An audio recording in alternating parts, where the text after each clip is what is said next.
जय, सद्गुरु श्री साईनाथ महाराज की जय, सद्गुरु श्री दासगणू महाराज की जय, सद्गुरु स्वामी वरदानंद महाराज की जय। जय जय रघुवीर समर्थ। नमः पार्वती पते हर हर महादेव। आज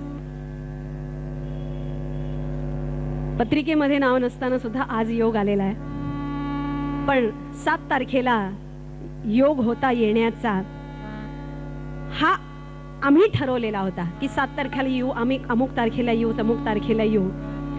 पण माणसाच्या हातात काहीही नसतं हे तुम्हाला पत्रिकेवरून कदाचित कळालेलं असेल की आपण अनेक योजना आखतो, पण झाडाचेही पानं हले त्याची सत्ता त्याच्या मनात आल्याशिवाय येण्याचा योग येत नाही। 7 तारखेला येणं झालं नाही, पण आज मात्र तो योग जुळून आलेला आहे। कारण मनातून वाटत होतं की इतका चांगला कीर्तन महोत्सव चालू आहे, समाजामध्ये प्रबोधनाचं कार्य अव्याहतपणे आज 4-5 वर्षांपासून चालू आहे। आमचे आदरणीय भरतबुवा रामदासी यांच्या मार्गदर्शनाखाली खटोड बंधू करतायत।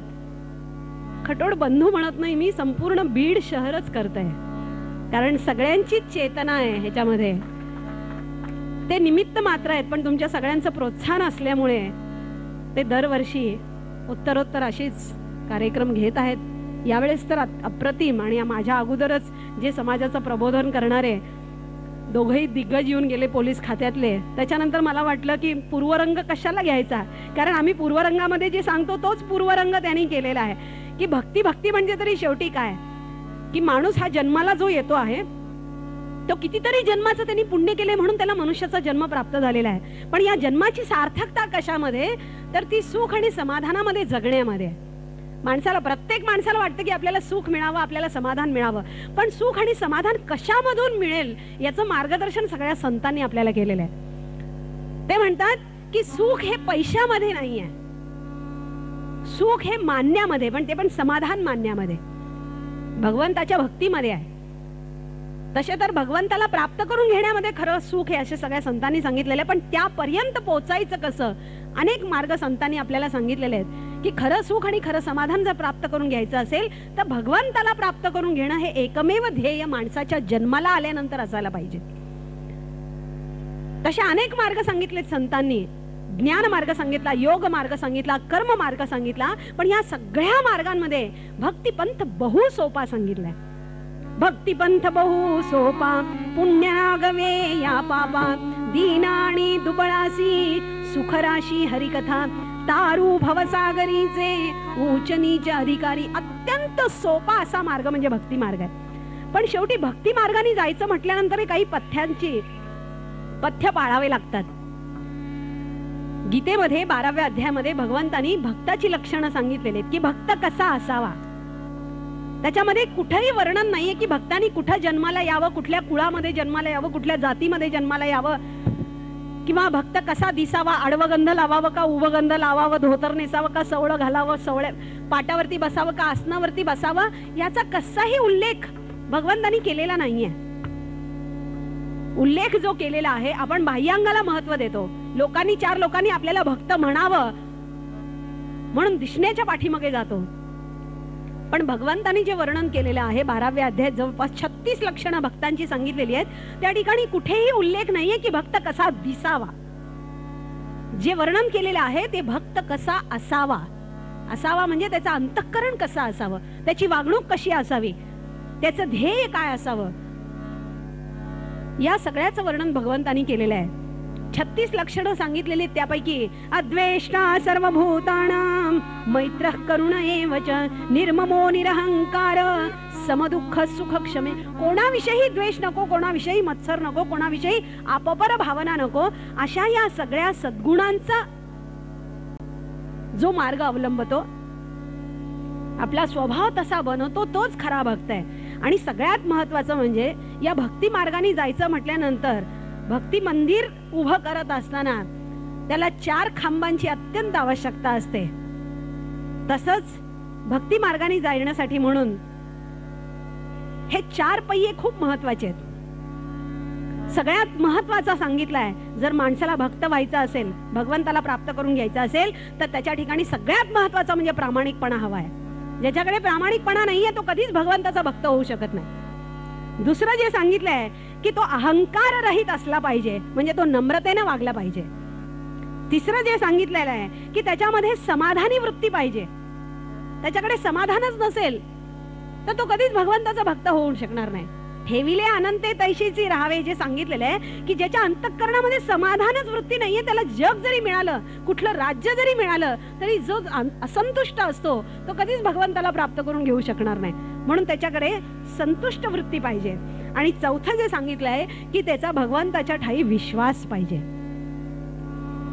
या 4 गोष्टी जर माणसाजवळ असतील तरच तो भगवंताच्या ठाई जाऊ शकतो. त्याला अनेक प्रकारे भगवंत वेगवेगळ्या रूपामध्ये भेटू शकतो. त्याचं जीवन सार्थकी लागू शकतं.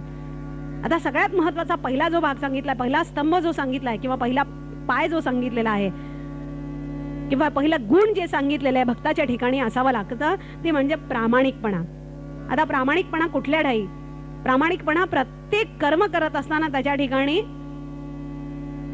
प्रामाणिकपणा पाहिजे. उपनिषदांमध्ये एक गोष्ट आलेली आहे की प्रामाणिकपणा नसेल तर भ्रष्टाचार बोकाळला जातो. हे तर माहिती आहे की प्रत्येक जण, जिथे प्रामाणिकपणा नसतो तिथे स्वार्थी भावना आपोआप वरती येते.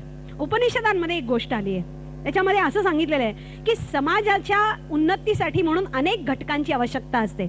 समाज म्हटल्यानंतर प्रत्येक माणसाच्या ठाई वेगवेगळ्या रूपानं तो समाज बनलेला असतो. म्हणजे समाजाच्या उन्नतीसाठी म्हणून अनेक प्रकारची माणसं समाजामध्ये लागतात.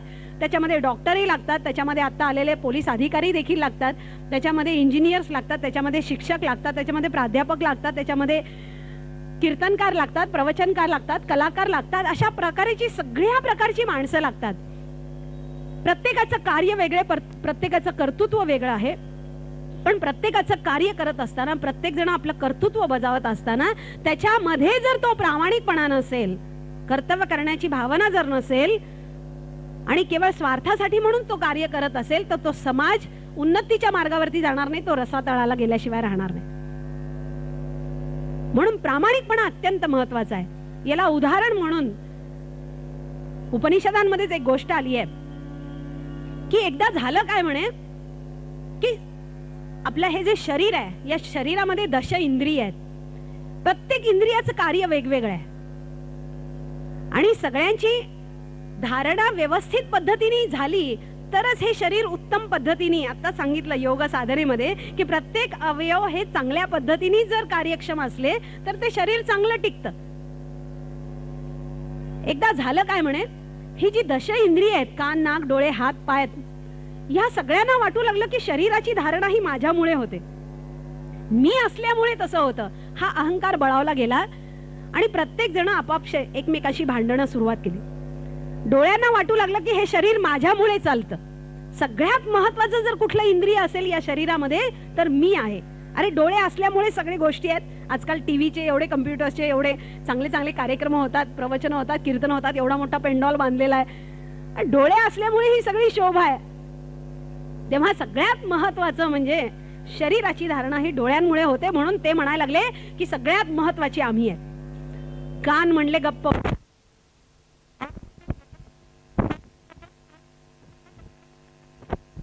ना तुम्ही, म्हणून तुम्हाला गोडी लागते. टीव्हीचे कार्यक्रम नुसते बघून काय उपयोग आहे, कानाने ऐकता म्हणून होत.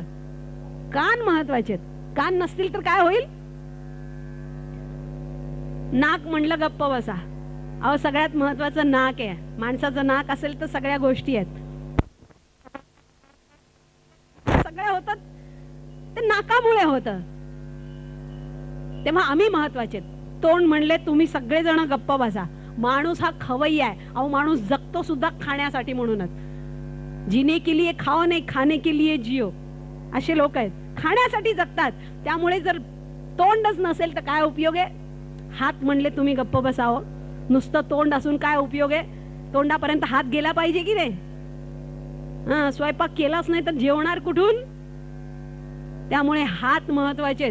आम्ही सगळ्यात महत्वाचे कार्य करतो, त्यामुळे आम्ही महत्वाचे. पाय म्हणले गप्प बसा. अहो आम्ही एका ठिकाणाहून दुसऱ्या ठिकाणी जातो म्हणून आम्ही महत्वाचे आहेत. एकाच ठिकाणी फतकल मांडून बसल्यानंतर काय उपयोग आहे. कार्य तर आम्हीच करतो, तेव्हा पाय महत्वाचे. असं करता करता प्रत्येक इंद्रिय एकमेकाशी भांडू लागलं. तू मैमे इतकी भांडाभांडी झाली की शेवटी ते भांडण विकोपाला गेलं. आणि सगळ्यांनी विचार केला, जर आपापसातच आपण भांडू लागलो तर निर्णय कसा लागायचा. म्हणून सगळ्यांनी विचार केला की आपण ब्रह्मदेवाकडे जावं आणि आपल्या मध्ये सगळ्यात महत्वाचं इंद्रिय कोणतं हे त्यांच्याकडूनच ऐकावं. म्हणून सगळी इंद्रिय गेली ब्रह्मदेवाकडे. आम्ही ब्रह्मदेवाला सांगितलं की बाबा आमच्यामध्ये खूप भांडण लागलेलं आहे, तेव्हा शरीराची धारणा कशामुळे होते हे तुम्ही आम्हाला सांगा, कोण महत्वाचं आहे. ब्रह्मदेवाने विचार केला. दुसऱ्याला वाटायचं की याने भ्रष्टाचार केला, टेबला खालून घेतला असेल ब्रह्मदेवानी, म्हणून त्याची बाजू घेतोय. काय करावं ब्रह्मदेवाला सुद्धा प्रश्न निर्माण झाला. आणि त्यांनी विचार केला, हे बघा, मी काही निर्णय दिल्यापेक्षा तुम्ही आपापसातच ठरवून घ्या की कोण महत्वाचं आहे. याच्यासाठी एक मी तुम्हाला युक्ती सुचवतो. आणि त्यांनी युक्ती सुचवली. कुठली युक्ती? त्यांनी सांगितलं, हे बघा, जेव्हापासून तुम्ही शरीरामध्ये आलेला आहात, शरीराची धारणा झाली तेव्हापासून कुठल्याच प्रकारची रजा तुम्ही घेतलेली नाहीये. प्रत्येक इंद्रिय कार्यक्षम आहे. तेव्हा असं करा, तुम्ही एक 8-8 दिवस रजा घ्या. कुठली रजा असेल ती घ्या. मेडिकल घ्या, कॅज्युअल घ्या, सरेंडर घ्या, अजून काय घ्यायची ते घ्या, पण 8 दिवस रजेवरती जा. आणि जोपर्यंत माणूस रजेवरती जात नाही तोपर्यंत त्याचं महत्व पटत नाही. बायका सुद्धा माहेरी गेल्याशिवाय काय काम करतात हे घरच्या लोकांना कळत नाही. म्हणून 8 दिवस का असं ना, पण माहेरी जाऊन आलं पाहिजे, म्हणजे घरच्या लोकांना कळतं की खरंच घरातली कामं पण केवढी महत्वाची असतात. सांगायचं तात्पर्य, सगळ्यांना हा सल्ला चांगला वाटला आणि सगळ्यांनी विचार केला, चला आपण शरीरामधून गेल्यानंतरच कळेल.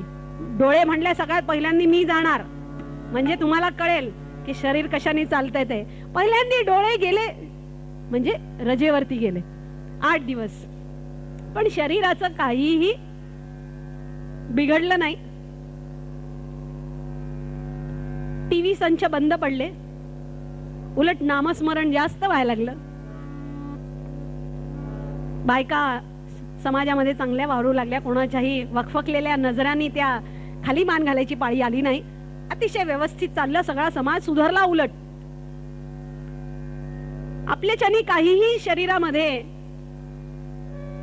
आडत नाही हे जेव्हा डोळ्यांना कळालं त्यावेळेला ते पुन्हा आले शरीरामध्ये, कार्यरत झाले. नंतर कान गेले 8 दिवस रजेवरती, काहीही बिघडलं नाही. भांडण बंद झालं. तू अशी म्हणाली, ही अशी म्हणाली, ती शेजारची तशी म्हणाली, तू माझ्या चुगल्या सांगितल्या, हे तू मै नवरा बायकोतली ही भांडणं थांबली. कारण कोणी कोणाला ऐकेच ना. अगदी स्वस्थ चित्तानी सगळेजण आपापलं काम करू लागले. तेव्हा काही बिघडलं नाही. कानही जसे गेले होते तसे पुन्हा कार्यरत झाले. नाक गेलं, काहीच बिघडलं नाही. उलट किती घाणीत न गेला तरी मान डुलत डुलत डुलत चालला, कोणाविषयी तक्रार नाही. नंतर तोंड गेलं, सगळ्यांच्या तब्येती सुधारल्या. उलट चांगलं वाटायला लागलं. जिभेला चव असल्यामुळेच माणूस आचकट विचकट काही खाऊन घेतो. पण तोंड गेल्यामुळे झालं काय, शरीर उलट शरीराची धारणा चांगली झाली. शरीर धष्टपुष्ट झालं. रोगराई थोडी लांब झाली. डायबिटीज वगैरे थोडे आटोक्यामध्ये आले. नंतर मग त्यांनाही कळालं की आपल्यापासून काहीच शरीराचं अडत नाही. म्हणून पुन्हा ते कार्यावरती आले. नंतर हात गेल्यानेही काही अडलं नाही. मारामाऱ्या बंद झाल्या. उलट नंतर पाय गेल्यानंतर पायाचे काही अडलं नाही. असं करता करता करता प्रत्येकाला कळालं की आपल्या वाचून काहीच शरीराचं अडत नाही. आता ज्यांनी या भांडणामध्ये भाग घेतलेला नव्हता असा प्राण म्हणाला की आता मी जातो रजेवरती. म्हणून त्यांनी बाजूच्या घरामध्ये प्रस्थान ठेवलं. मात्र डोळे असून अंदुक अंदुक अंदुक वाटायला लागलं. हात पाय गलित गात्र झाल्यासारखी झाली. सगळे लुळे पडले. सगळी अवयव जेव्हा लुळी पडायला लागली त्यावेळेला त्यांना कळालं की अरे अरे अरे अरे अरे आपल्याला माहितीच नाही. आपल्याला वाटलं आपणच महत्वाचे आहेत, पण आपण नुसते महत्वाचे नाही तर आपल्या मध्ये जो प्राण आहे तो अत्यंत महत्वाचा आहे. प्राण नसेल तर या शरीराला काही उपयोग नाही, या अवयवांना काही उपयोग नाही. त्याच पद्धतीने डॉक्टर्स असोत, इंजिनियर्स असोत किंवा कुठलेही माणसं असोत, जे कार्य आहे त्या कार्याच्या पाठीमागे जर प्रामाणिकपणा नसेल तर तो हुद्दा काहीही कामाचा नाही. म्हणून सांगितलेलं आहे की भगवंताची भक्ती जरी करायची असेल तर सगळ्यात महत्वाचं जे अंग लागतं किंवा महत्वाचा गुण जो लागतो तो कुठलंही कार्य करत असताना भगवंतानी जे मला कार्य दिलेलं आहे ते कार्य प्रामाणिकपणे करणं हीच भगवंताची भक्ती आहे. भक्ती करण्यासाठी टाळ कुटत मंदिरामध्ये जायचं किंवा प्रवचन कीर्तन ऐकायची तासन तास आपण भजन करत बसायचं याला भगवंताची भक्ती म्हणत नाहीत. भगवंताची भक्ती आपल्या गुणांनी सांगायची असते, भगवंताला आपला प्रामाणिकपणा द्यायचा असतो, तीच खरी भगवंताची भक्ती आहे. असे अनेक गुण आहेत. तो सांगितलं की अहंकार रहित पाहिजे. माणसाचा हा अहंकार इतका डोकवत असतो की ज्याला काही रूप नाही, रंग नाही, गंध नाही, त्याला देखील अहंकार असतो. मग आमच्यासारखं थोडं काही प्रवचन कीर्तन थोडं गाणं चांगलं आलं, 4 लोकांमध्ये नावलौकिक मिळाला तर अहंकार इतका टप्प्याटप्प्याने वाढत जातो की विचारायची सोय नाही. वक्ता मीच धनाढ्य मीच जगती माझीच रीती बरी कर्तृत्वात मदीय साम्य न कुणा बुद्धीत माझी सरी सत्ता एक मलाच योग्य सगळी व्हावी प्रतिष्ठा मला सारे विश्व मदांध तुच्छ समजी जो पाहिजे टाकीला. जोपर्यंत मनातला हा अहंकार जाणार नाही तोपर्यंत नम्रता प्राप्त होणार नाही आणि जोपर्यंत नम्रता प्राप्त होत नाही तोपर्यंत भगवंत प्राप्त होत नाही. सांगायचं तात्पर्य अहंकार रहित असं मन पाहिजे, समाधानी वृत्ती पाहिजे. जे काही दिलेलं आहे खरं म्हणजे माणसाला जास्त लागत नाही. 2 वेळेसचं जेवण आणि अंगापुरता जर कपडा लागला तर त्याच्या व्यतिरिक्त दुसरं काही लागणे. म्हणून संतांनी सांगितलेलं आहे की तुका म्हणे काही न मागो आणि खरं सुख तुझ्या पायामध्येच आहे, बाकी तो तर संपूर्ण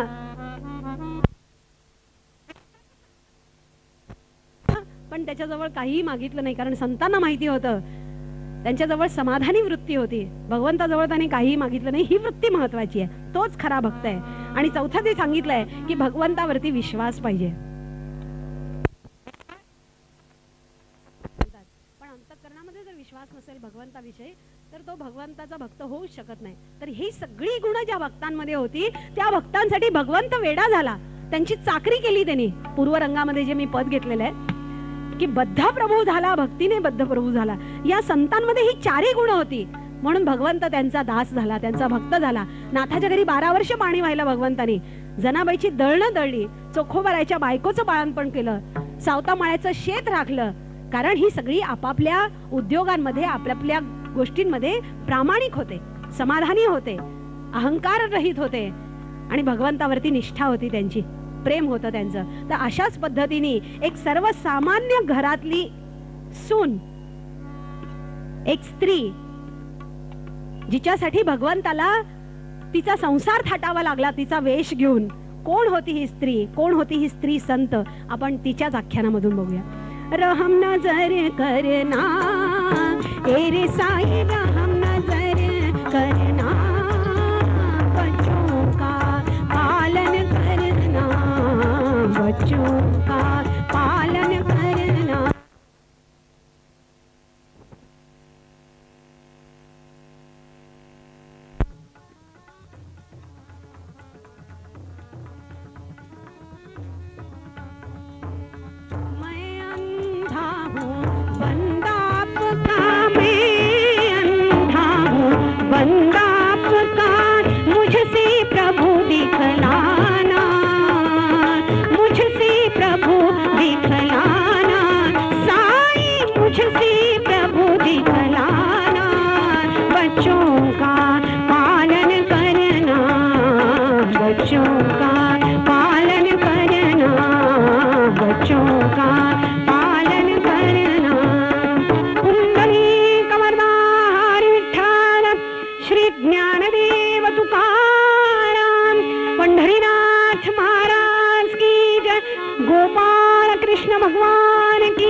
आपण 2 मिनिटं भजन करूया, मग मी आख्यानाला सुरुवात करतो.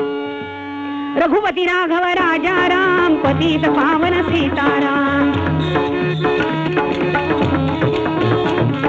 रघुपती राघव राजा राम, पतित पावन सीताराम. रघुपती राघव राजा राम, पतित पावन सीताराम.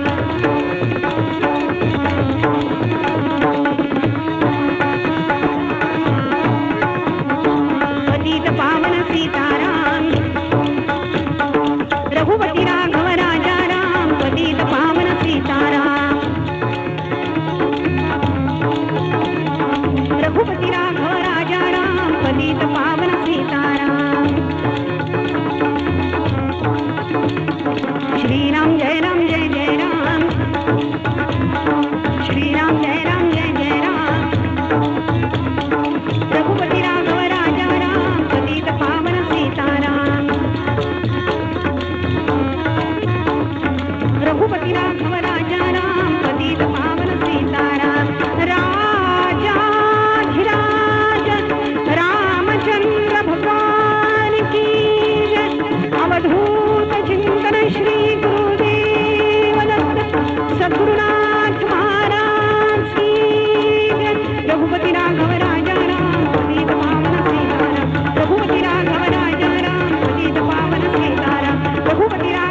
अवधूत चिंतन श्री गुरुदेव दत्त.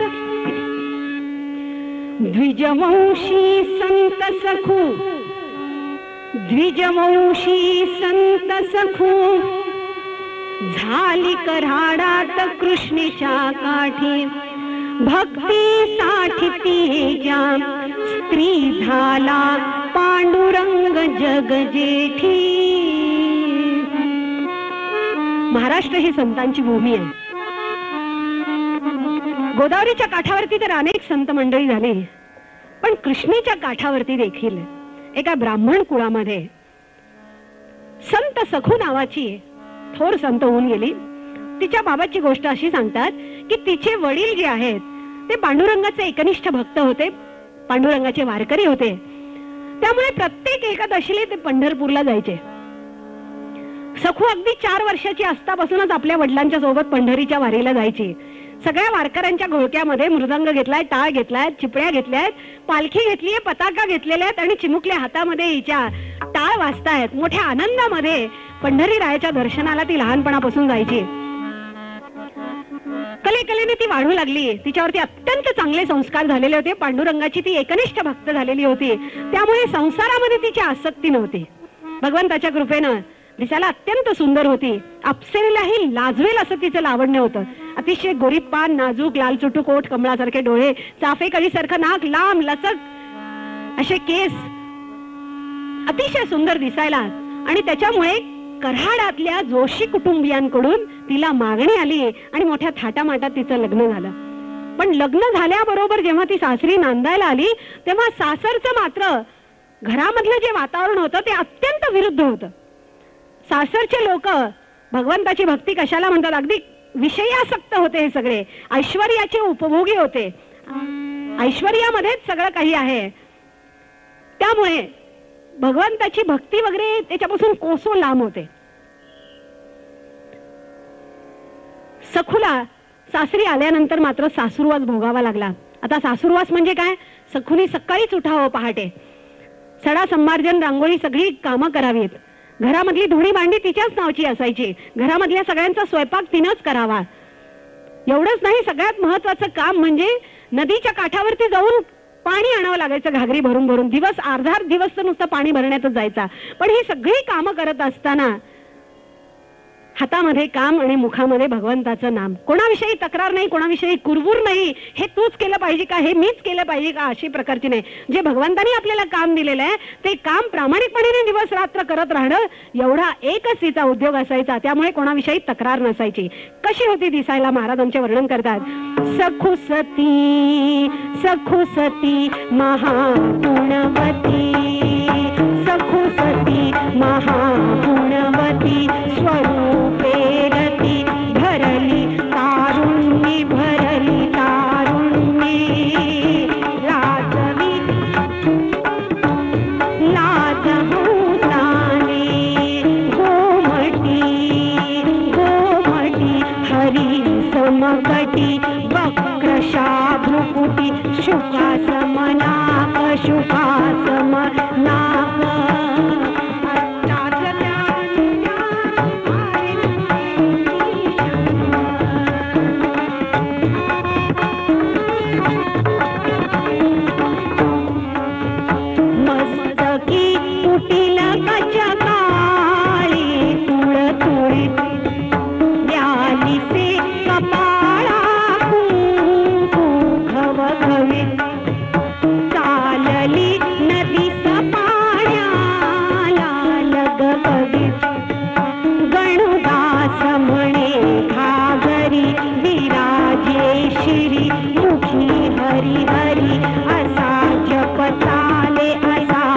जपताले रंगली हरीच्या नामी कुणासी न बोले, रंगली हरीच्या नामी कुणासी न बोले.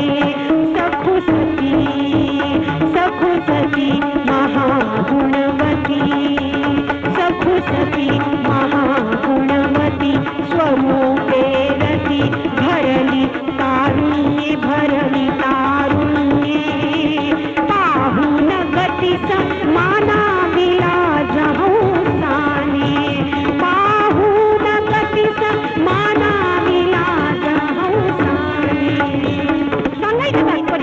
दिसायला अत्यंत सुंदर, नऊवारी पातळ घातलाय, लांब सडक केसांचा अंबाडा बांधलेला आहे आणि घागर घेऊन नदीला चाललेली.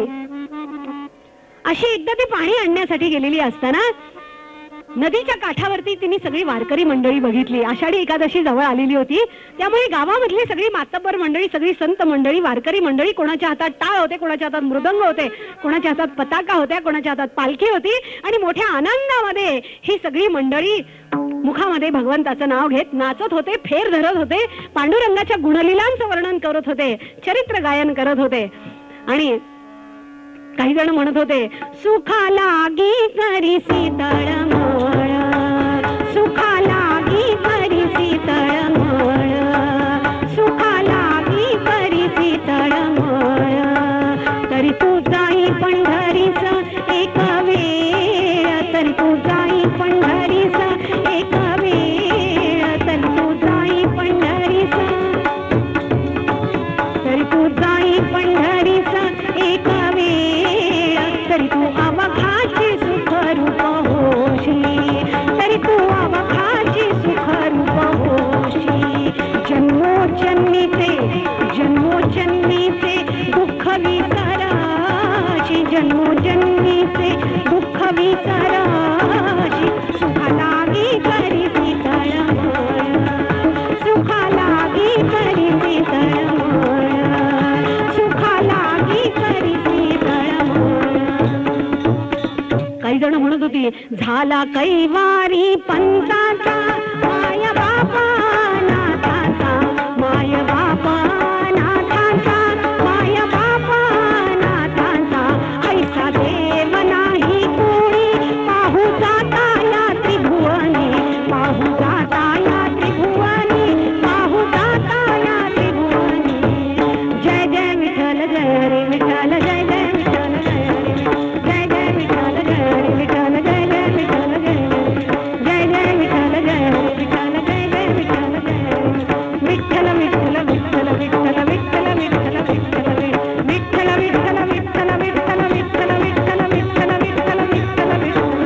आता ही सगळी मंडळी फेर धरून नाचत होती, अभंग म्हणत होती आणि सखू त्याच वेळेला पाणी आणण्यासाठी आली आणि एकदम त्या सगळ्या वारकऱ्यांना बघितल्याबरोबर तिला बालपण आठवलं की अरे आषाढी एकादशी जवळ आली वाटतं आणि त्याच्यासाठी म्हणून ही सगळी मंडळी चालली आहेत पंढरपूरला. आपण सासरी आल्यापासून 6-7 वर्ष झाली लग्न होऊन आपलं, पण आपण पंढरी रायाचं दर्शन घेतलं नाही. डोळे भरून त्याचं दर्शन घेणं किती महत्वाचं, किती आनंद होत होता आपल्याला. आणि आपण असेच टाळ मृदंगाच्या घोषामध्ये पंढरी रायाला भेटायला जात होतो. अनायसा आपल्याला ही सगळी साथ संगत मिळालेली आहे, सगळी वारकरी मंडळी जणू काही पांडुरंगानेच आपल्याला बोलवून पाठवले का काय, म्हणून या सगळ्या संतांची आपल्याला भेट झाली. आणि तिचा सात्विक भाव जागृत झाला आणि तिला वाटायला लागलं की आपण आता पंढरी रायाचं दर्शन घ्यावं. तिच्या बरोबर तिच्या 5-6 मैत्रिणी आलेल्या होत्या. ती तिच्या मैत्रिणींना म्हणू लागली, अगं अनायसा वारकरी सगळे आपल्या सोबतीला भेटलेले आहेत, तुम्ही कधी पंढरी रायाचं दर्शन घेतलंय का, कधी वारी केली आहे का यांच्यासोबत? तेव्हा आपण सगळ्या जणी मिळून जर पंढरीला गेलो, पंढरी रायाचं दर्शन घेतलं तर किती आनंद होईल. म्हणून ती आपल्या मैत्रिणींना विनंती करू लागली, त्यांना म्हणू लागली, चला जाऊ ग साजणी, चला जाऊ ग साजणी, तया चंद्रभागे तिरी ग, तया चंद्रभागे तिरी. पाहू दीनांचा सोयरा, पाहू दीनांचा सोयरा, शिर ठेवू पायावरी ग, शिर ठेवू पायावरी. चला जाऊ ग साजणी, चला जाऊ ग साजणी, तया चंद्रभागे तिरी ग, तया चंद्रभागे तिरी. तिचा सात्विक भाव जागृत झाला आणि तिने आपल्या मैत्रिणींना सांगितलं, अनायसा हे सगळे सोबती आपल्याला मिळतात, तर तुम्ही चलायचं का, आपण सगळ्या मिळून पंढरीच्या वारीला जाऊया. तिचा हा खरा म्हणजे प्रामाणिकपणा होता. आतूनच तिला पंढरी रायाची भेट घ्यायची तळमळ लागलेली होती, इच्छा होती आणि ती प्रामाणिक होती. पण तिच्या मैत्रिणींना मात्र हा खोळेपणा वाटला तिचा. म्हणे पंढरी रायाला जायचं का, ते म्हणे सखू अगं तू काय बोलतेस? काय वेड्या सम बोलतेस बाई, काय वेड्या सम बोलतेस बाई, स्त्रिया लागी मुळी स्वतंत्रता नाही, स्त्रिया लागी मुळी स्वतंत्रता नाही, सासवांचे सोसणे शब्द बाण, हीच आपुली पंढरी सखुगाण, हीच आपुली पंढरी सखुगाण. त्या मैत्रिणींना तिचा खुळेपणा वाटला, वेड्यासारखं वाटलं. ते म्हणे सखू अगं काय बोलतेस? म्हणे यायचं का पंढरपूरला? अगं एवढं सोपं वाटलं पंढरपूरला जाणं? किमान 10-12 दिवस लागतील या वारकऱ्यांच्या सोबत जायचं म्हटल्यावर. हे आपल्याला शक्य आहे का? आता ते पंढरपूर वगैरे ते सगळं विसरून जातो. तुझ्या वडिलांच्या सोबत जात असशील त्यावेळेला बालपणी, लहानपणी. पण आता आपण सासूरवाशिणी आहोत. आता विसरून जाते पंढरपूर. आता हे सासर हेच आपलं पंढरपूर. आणि सासू सासरे म्हणजे विठ्ठल रखुमाई. आणि घरातली कामं म्हणजेच भक्ती, दुसरं काही सगळं विसरून जातो. म्हणे पंढरपूरला यायचं का? इतकं काय सोपं आहे का? दुसरी म्हणली अगं हे बरोबर आहे, ही म्हणते ते 10 मिनिटं जर उशीर झाला ना पाणी आणण्यासाठी तर नाना चौकशा करतात. कुठे गेली होतीस? बोल. इतका उशीर का झाला? बोल. आणि म्हणे पंढरपूरला यायचं का? इतकं सोपं आहे का पंढरपूरला येणं? दुसरी म्हणली अगं ही म्हणते ते बरोबर आहे. कालचीच गोष्ट सांगते मी. काल अशीच पाणी आणण्यासाठी मी आले होते नदीच्या काठावरती आणि तितक्यात माहेरचा माणूस भेटला ग. लग्न झाल्यापासून या लोकांनी मला माहेरी जायला दिले म्हणून तो भेटला. म्हणून आई वडील कसे आहेत, बहीण भावंड कसे आहेत म्हणून नुसती विचारपूस करण्यासाठी 2 मिनिटं बोलले बघ. तितक्यात माझी ती पाळतीवरती आलेली नणंद मेली. नाही ती कान फुंकले नवऱ्याचे. काय सांगू तुला दैव दशामी आपुली, नणंदेन कटकट केली. एक माहेरचा माणूस पाणो त्याला, मज संगे बोलत बसला.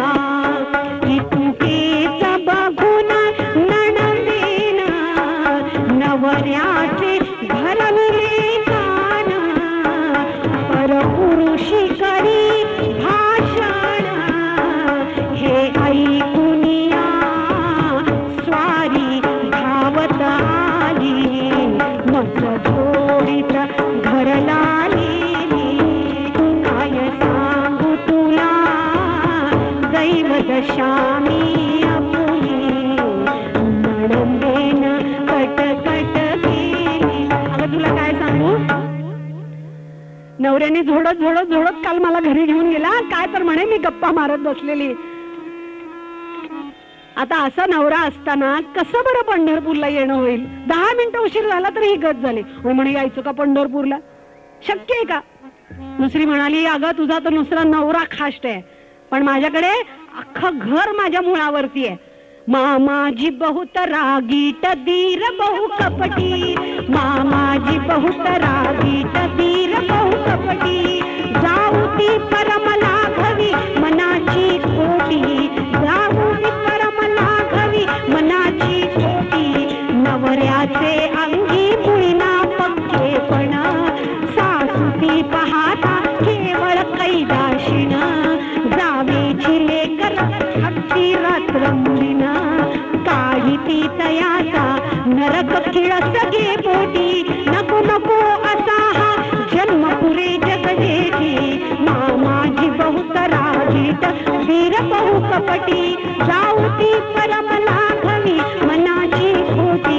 अगं तुझं तर सांगायचं, तुझा नुसरा नवरा खाष्टे, पण माझ्या घरामध्ये तो सासरा मेला. सकाळी उठल्याबरोबर कर कर कर कर घरामध्ये ओरडत नसतो. ती सासू मेली तशी कैदाशीण, अख्खं घर डोक्यावरती घेते. आणि ती जाऊ काम असलं की नुसती गोड गोड ताई ताई ताई ताई म्हणून नुसत्या फेऱ्या मारते. सगळी कामं माझ्याकडून करून घेते. आणि तो दीर मेला कपटी, सगळं घर माझ्या मुळावरती आहे. आणि तू म्हणतेस यायचं का पंढरपूरला? एवढं सोपं आहे पंढरपूरला येणं? त्यातली अजून एक मैत्रीण आली. ती म्हणे अगं तुम्ही तर सासूरवाशिणी आहेत, म्हणजे सासूरवास असणं साहजिक आहे, पण मी तर माझ्या घरी राहते ना माहेरी, तरी देखील तुमच्यापेक्षा जास्त जाच माझा आहे, मला आहे. माझ्या त्या बापाने दुसरं नाही का लग्न केलं? ती आई म्हणायची का काय, माझी आई जननी नाही, माझी आई जननी नाही,